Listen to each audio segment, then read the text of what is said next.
Did you know that soccer, the most popular sport on our planet, holds a multitude of hidden rules that even the most avid fans may not be aware of? It's true. This globally beloved game, followed by millions, if not billions, across continents, carries with it a complexity that goes beyond the basic rules we all know. From the pitch to the penalty area, the world of soccer is filled with fascinating, lesser-known regulations. Let's delve into the top 10 lesser-known soccer rules that might surprise even the most passionate soccer fans. Starting at number 10, we have the 6-second rule. Now, this isn't about dropping your sandwich and still considering it edible, but rather a critical regulation for goalkeepers in the game of soccer. This rule stipulates that a goalkeeper, after taking control of the ball with their hands within their own penalty area, has a maximum of 6 seconds to release it back into play. Now you might ask, why 6 seconds? Well, this rule exists to maintain the flow and pace of the game. It prevents goalkeepers from unnecessarily delaying the game and forces them to make quick decisions about their next move. This rule, while seemingly simple, can have a significant impact on the game. If a goalkeeper exceeds this 6-second limit, the opposing team is awarded an indirect free kick from the spot where the infraction occurred. So remember, keepers, don't hold on to the ball for too long. Moving on to rule number 9, the Passback Rule. This rule bars goalkeepers from picking up a ball that has been intentionally passed back by a teammate using their feet. The rule was introduced in the early 90s to discourage time wasting and negative play. It has since become an integral part of the game, adding an extra layer of strategy and skill.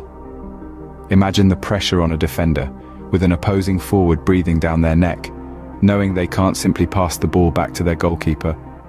Or consider the dilemma of a goalkeeper, caught between rushing out to kick a risky back pass or waiting for an on-rushing attacker. It's a rule that has undoubtedly led to some heart-stopping moments and game-changing incidents. So next time you see a goalkeeper frantically waving their defenders away from the ball, you'll know why. Now you'll understand why sometimes the keeper doesn't pick up the ball. On to rule number 8, the offside trap. A rule that adds a layer of strategy to the beautiful game of soccer. So what's the offside rule all about? Well, it's quite simple. A player is considered offside if they are nearer to the opponent's goal line than both the ball and the second-to-last opponent when the ball is played to them. Simple, right? But here's where the trap comes in. Defenders strategically step forward at the right moment, leaving the attacker in an offside position. This is the offside trap, a cunning move that requires impeccable timing and sharp communication among defenders. It's like a game within a game. It might seem unfair to the attackers, but it's a legal move, adding an extra layer of complexity and excitement to the sport we all love. Next time, watch out for this clever defensive strategy. At number 7, we have the drop ball rule. Now, this is one of those rules that might catch you off guard if you're not familiar with it. It comes into play when the referee has stopped the game for any reason not mentioned in the laws of the game. Quite interesting, isn't it? So imagine a situation where the ball is in play and suddenly, maybe there's an injury or an outside interference. The referee has to stop the game, but none of the usual rules apply. What happens then? This is where the drop ball rule swoops in to save the day. The referee drops the ball at the spot where it was located when play was stopped, and the game resumes from there. It's a rule that's all about fairness, ensuring that no team gets an unfair advantage from an unexpected stoppage in play. This rule ensures fairness when play is stopped unexpectedly. Number 6 on our list is the advantage rule. This rule is a testament to the dynamic nature of soccer. It's not about stopping the game at every foul, but rather about keeping the spirit of the sport alive. So, what exactly is the advantage rule? Picture this: a player is tripped, but the ball rolls onto a teammate who is in a prime position to score. The referee could blow the whistle for the foul, but that would disrupt the promising attack. Instead, the referee can apply the advantage rule, allowing play to continue because the team against which the offense was committed stands to benefit. This rule is a balancing act for referees, deciding between penalizing the foul immediately or waiting to see if an advantage unfolds. It's a rule that embodies the fluidity, unpredictability, and excitement that soccer fans adore. A rule that truly keeps the spirit of the game alive. Rule number 5 is the goal kick rule. Now, this one's a bit intriguing. We're all familiar with the sight of a goalkeeper booting the ball from the 6-yard box, aren't we? Well, there's a catch to it. The rule states that once the ball's kicked and is in play, The kicker cannot touch the ball again until it has touched another player. So, if the keeper decides to dribble the ball straight from the goal kick, that's a no-go. The ball must first make contact with another player on the pitch. It's a rule that keeps the game flowing and avoids any cheeky attempts to waste time. It also adds a strategic layer to the game, as teams often use goal kicks to launch counterattacks or maintain possession.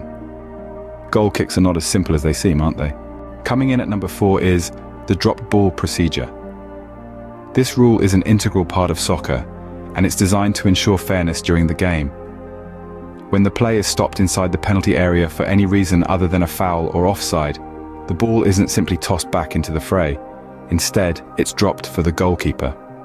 Imagine this scenario. The ball's in play, there's a clash of heads, and the referee blows the whistle to stop the game. The players are inside the penalty area. According to the drop ball procedure, the ball will be dropped for the goalkeeper, not just anywhere inside the penalty area. This makes sure that the game restarts without giving an unfair advantage to any team. This rule is a testament to the spirit of soccer, a game that values fair play and sportsmanship above all. The drop ball procedure is a rule that ensures the game is restarted fairly after a stoppage. Rule number 3 is the 4-step rule. Now this one is a bit of a classic, but often overlooked. This rule is all about the goalkeeper, the last line of defense. It states that when a goalkeeper is taking a goal kick, they must not take more than 4 steps while carrying the ball. Now you may wonder why 4. Well, it's an arbitrary number, but it's there to ensure the game keeps flowing. Imagine a goalie taking a leisurely stroll around the penalty box, ball in hand. Not quite the fast-paced action we all love, is it? This rule also adds an extra layer of strategy. Goalkeepers must think quickly, deciding where to place the ball within those 4 steps. It's a beautiful blend of physical skill and mental acuity. So, goalkeepers, remember to count your steps. It's not just about stopping goals, but also about how you play the game. Number 2 on our list is the penalty arc rule. The penalty arc rule is one that you might not be aware of, but it plays a crucial role in maintaining the integrity of the game. It's all about that half circle that surrounds the penalty spot. This is the penalty arc, and it's there for a reason. The rule states that during a penalty kick, no player other than the penalty kicker and the goalkeeper can enter this penalty arc until the ball has been kicked. This rule ensures that there's a fair distance between the kicker and the defenders, preventing any interference from the latter. Imagine being the penalty taker with the weight of the game on your shoulders. The last thing you need is an opposing player charging at you from inside that arc. So this rule is there to maintain fairness and ensure that the kick is taken under controlled conditions. Now that's a rule that keeps the penalty kicks exciting. And finally, the number 1 lesser-known rule is the magic spray rule. You may have seen referees whip out a can of spray during a free kick, but have you ever wondered what it's for? This, my friends, is the magic spray. This rule is an ingenious solution to ensure that the defensive wall remains 10 yards from the ball during a free kick. The referee uses a can of vanishing spray, marking out a white line on the pitch. This line is the boundary the defending team cannot cross until the free kick is taken. It's a simple yet effective way to keep the game fair and give the attacking team the space they're entitled to. The magic spray isn't just a cool gimmick, it's a tool for enforcing fairness and precision in the beautiful game. And the best part, the spray vanishes within a minute, leaving no trace of its existence. Isn't it fascinating how even a spray can has a role in soccer? And there you have it, the top 10 lesser-known rules of soccer. We've journeyed through the 6-second rule to the magic spray rule, and 8 intriguing rules in between. Each rule, obscure yet significant, shapes the beautiful game in its unique way.